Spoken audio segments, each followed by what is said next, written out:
आज बीके दी लोगों के प्रश्नों के उत्तर देंगी, जो प्रश्न लोगों को ज्ञान में आने से पहले रुकावट बनते हैं। कृपया इस वीडियो को पूरा देखिएगा। चलो आज हम ब्रह्मा कुमारी विश्वविद्यालय चलते हैं और वहाँ देखते हैं कि बीके दीदी कैसे लोगों के प्रश्नों के उत्तर दे रही हैं और उन प्रश्नों के उत्तर को अपने जीवन में उतारने की कोशिश करेंगे। दीदी गीता का ज्ञान श्री कृष्ण सुनाते हैं, क्या ये बात सही है? ओम शांति। तुम्हारा ये प्रश्न बहुत अच्छा है कि श्री कृष्ण ने गीता का ज्ञान सुनाया।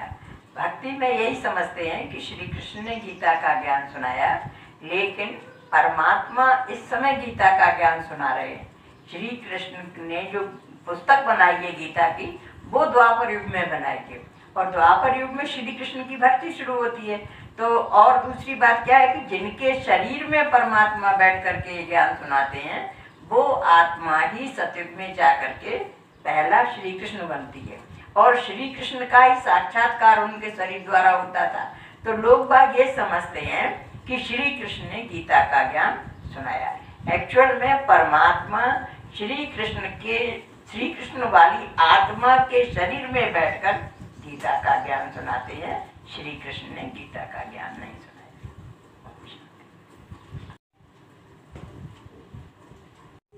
दीदी, हमने सुना है कि श्री कृष्ण ने अर्जुन के रथ में बैठकर गीता का ज्ञान सुनाया था।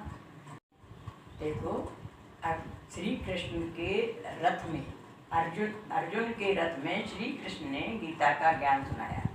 ऐसा ही चित्र भक्ति में बनाया जाता है और लोग यही समझते हैं कि श्री कृष्ण ने अर्जुन के रथ में बैठकर गीता का ज्ञान सुनाया। लेकिन जब ये रथ वो घोड़ा गाड़ी वाला रथ बना दिया है, घोड़ा गाड़ी वाले रथ में बैठकर नहीं सुनाया। इस शरीर को भी रथ कहते हैं। इसमें से जब आत्मा निकल जाती है तो क्या कहते हैं? अर्थी जा रही है, यानी डेड बॉडी जा रही है। तो घोड़ा गाड़ी वाले रथ में बैठकर नहीं, इस शरीर रूपी रथ में बैठ करके परमात्मा ने गीता का ज्ञान सुनाया। उनके शरीर में बैठकर सुनाया जो सतयुग में पहला श्री कृष्ण बनते हैं और उनके रथ में सबको श्री कृष्ण दिखाई देता था।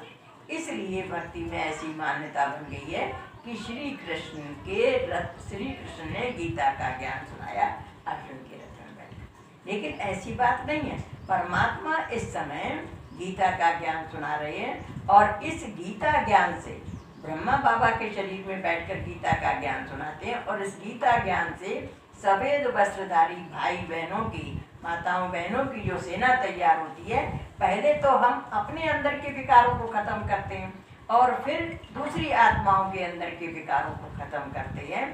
तो ये अहिंसक युद्ध है, हिंसक युद्ध नहीं है, जैसा शास्त्रों में वर्णन कर दिया है।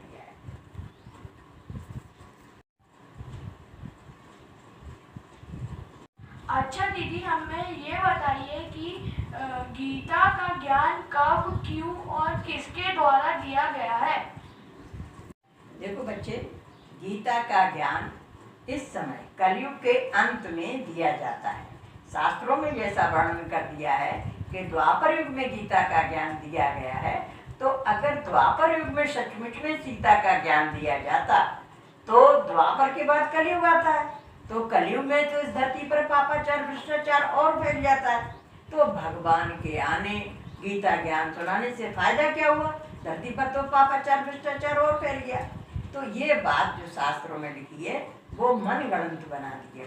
गीता का ज्ञान इस समय परमात्मा देते हैं कलयुग के अंत में, और इस गीता ज्ञान को सुनकर के जो आत्माएं अपना जीवन गीता की आज्ञाओं के अनुसार बिताती हैं, व्यतीत करती हैं, अपने संस्कार स्वभाव वैसे बनाती हैं, वो आत्माएं फिर सतयुगी दुनिया में पहुंचती हैं।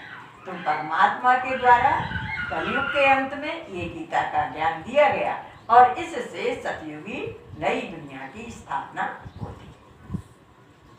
धन्यवाद दीदी, धन्यवाद बाबा और धन्यवाद बाबा के ज्ञान को, जिसके कारण मुझे मेरे प्रश्नों का उत्तर मिला। शांति। हमारा मनोबल बढ़ाने के लिए व ऐसे और वीडियो पाने के लिए हमारे चैनल को सब्सक्राइब, लाइक, शेयर व बेल आइकन का बटन दबाइएगा।